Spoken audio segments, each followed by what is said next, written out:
brought to you by Nova शुद्ध घी। जब जब खाए दिल खुश हो जाए, सदियों का नोवा शुद्ध देसी घी, सपना स्वस्थ भारत का। I love घी। दिल्ली विश्वविद्यालय छात्र संघ चुनाव का परिणाम आ चुका है और परिणाम एनएसयूआई के लिए झटका लेकर आया है। एनएसयूआई की अध्यक्ष पद की उम्मीदवार जोसलीन नंदिता चौधरी 16,196 वोटों से अपना चुनाव हार गई हैं। हालांकि उपाध्यक्ष पद पर जरूर एनएसयूआई को राहुल झांसला यादव ने जीत दिलाई है और बहुत जबरदस्त वोट उन्हें मिले हैं, लेकिन सिर्फ एक सीट एनएसयूआई की झोली में आई है और बाकी 3 एबीवीपी ने जीती है। लेकिन जोसलीन की हार का बड़ा कारण क्या रहा? क्या उमांशी की बगावत जोसलीन के चुनाव को ले डूबी? क्या एनएसयूआई के अंदर जो गुटबाजी हुई उसने जोसलीन को हरा दिया? इस रिपोर्ट में ये तमाम जानकारी मैं आप तक पहुंचाऊंगा। नमस्कार, आप देख रहे हैं दिल्ली तक, मैं हूं आपके साथ विजय नेगी। 18 सितंबर को डूसू में चुनाव हुए और 19 सितंबर यानी कि आज डूसू चुनाव का परिणाम आया। अब 24 घंटे के अंदर ही ये परिणाम आ गया, लेकिन इस चुनाव में पिछले 14-15 दिन से जोसलीन लगातार मैदान में मेहनत कर रही थी। सोशल मीडिया में भी काफ़ी वीडियोज़ उनकी देखी जा रही थी और एक तरह से ये कहा जा रहा था कि महिला फेज़ है और हो सकता है कि 18 साल बाद एक महिला को डीयू का अध्यक्ष चुना जाएगा, लेकिन ऐसा नहीं हुआ।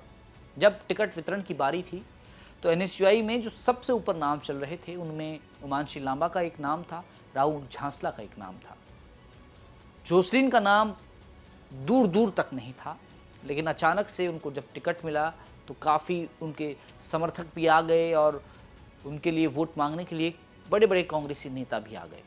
लेकिन उमांशी ने बगावत कर दी। अब बगावत कुछ ऐसी हुई कि एनएसयूआई में ही गुटबाजी शुरू हो गई। हालांकि एनएसयूआई से अलग होकर उमांशी ने निर्दलीय चुनाव लड़ा।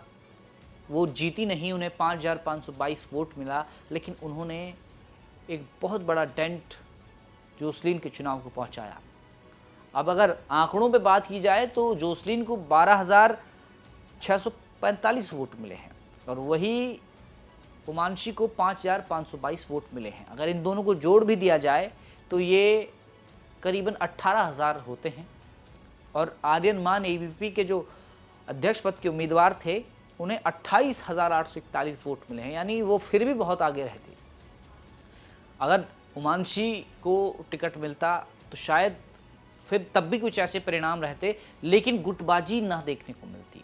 और राहुल झांसला जब चुनाव लड़े, राहुल झांसला को तो एक तरफा ही वोट मिला। 29,900 वोट उनको मिले, 29,339 माफ़ कीजिए वोट उनको मिले और उनकी जीत हुई। उनको देखा जाए तो आर्यन मान से भी ज़्यादा वोट मिला, लेकिन जोसलीन को सबसे कम वोट मिला है अपने पैनल में। एनएसयूआई के पैनल में सबसे कम वोट जोसलीन को मिला है, ये बहुत हैरानी की बात है।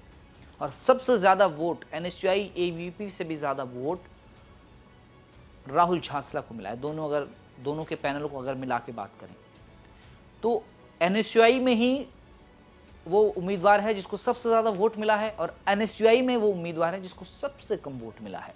और अगर अध्यक्ष को ही सबसे कम वोट मिलेगा तो चुनाव किस ओर जा रहा है या चुनाव के परिणाम क्या हैं, इसका अंदाज़ा बखूबी लगाया जा सकता है। 3 सीटें, सचिव, संयुक्त सचिव और अध्यक्ष की एनएसयूआई हार गई और ये एबीवीपी की झोली में गई। उपाध्यक्ष राहुल झांसला ने ज़रूर जीता, लेकिन जोसलीन के लिए एक बड़ी और करारी हार है। उनकी हार का कारण उमांशी को भी बताया जा रहा है कि उन्होंने निर्दलीय चुनाव लड़कर जोसलीन के कैंपेन को नुकसान पहुंचाया। लेकिन देखिए, जैसे कि अभी हमने आंकड़ों पे भी बात की, अगर ये आंकड़ों को दोनों के वोट मिला भी दिए जाए तो आर्यन मान तक के वोट नहीं पहुंचते।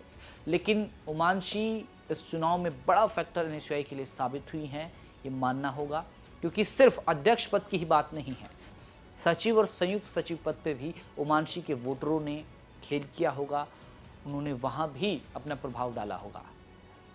उमांशी एक कैंडिडेट जो तैयारी कर रही थी अध्यक्ष पद की, उनको टिकट नहीं मिला, बगावत करके चुनाव लड़ा, निर्दलीय चुनाव हार गई। एनएसयूआई से जिनको टिकट मिला वो भी हार गई। सीट गई एबीवीपी के खाते में। तो ऐसे में उमांशी के ऊपर ये बात डालना कि उमांशी की वजह से उनका चुनाव बिल्कुल बिखर गया, ये भी गलत होगा। लेकिन कहीं ना कहीं एक बड़ा फैक्टर, एनएसयूआई की हार का बड़ा फैक्टर उमांशी की बगावत भी हो सकती है। तो उमांशी को 5,522 वोट मिले और जोसलीन को सबसे कम वोट, एनएसयूआई पैनल में सबसे कम वोट जोसलीन को मिले, जो कि सबसे मजबूत पद की दावेदारी कर रही थी, यानी अध्यक्ष पद सबसे मजबूत होता है, उसकी दावेदारी कर रही थी और उन्हें सबसे कम वोट मिला है। अब जो डीयू की कमान है वो आर्यन मान के हाथ में आ गई हैं। वो टूसू के अध्यक्ष निर्वाचित हुए हैं और उपाध्यक्ष पद पर एनएसयूआई की जीत हुई है। अब देखना ये है कि इस चुनाव के बाद एनएसयूआई में क्या बदलाव होता है संगठन में, क्योंकि संगठन में भी ये बात आ रही थी कि कई गुटबाजियाँ चल रही हैं। अब देखना है कि क्या बदलाव होते हैं और इस हार को एनएसयूआई किस तरह से भूलती है या भुनाती है। फिलहाल के लिए इतना ही। आप दिल्ली की खबरों को देखने के लिए देखते रहें दिल्ली तक।